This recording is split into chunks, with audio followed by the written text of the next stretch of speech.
आपलं जे अभियान चालू आहे स्वायत्त महाराष्ट्र अभियान, त्याचीही आपण जनचळवळ उभारतो आहोत. लोकचळवळ आहे ही. त्या लोकचळवळीतून आपल्याला मराठी समाजातल्या प्रत्येकाच्या घराघरात पोहोचायचं. त्याबद्दल तुमचं काय म्हणणं? यासाठी प्रत्येक मराठी माणसाने पुढाकार घेतला पाहिजे. मी पुढे जाईन, तू पुढे जाईन असं न म्हणता प्रत्येकाने आपल्या घरातून सुरुवात केली पाहिजे. आणि खास करून आपण मराठीचा आग्रह धरला पाहिजे. आपण कुठेही शासनाच्या ठिकाणी जा, शाळांमध्ये जा, कुठेही कोणत्याही सार्वजनिक ठिकाणी जा, तर मराठी भाषेचा तुम्ही सर्वप्रथम उपयोग करायला सुरुवात करा.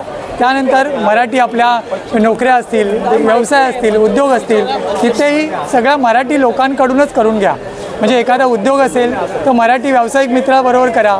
एखाद्याला काही मदत करायची असेल तोही मराठीच व्यक्ती असावा, जेणेकरून परकीयांचा जो आपल्यावरती बडगा आहे तो कमी होईल. आणि आपण मराठी माणूस टिकून राहण्यासाठी मराठी एक दुसऱ्याला एक लाखोंची नाही तर करोडोंची एक साखळी तयार झाली पाहिजे. तरच भारत देशात आपल्या मराठीचा झेंडा रोवला जाईल. धन्यवाद.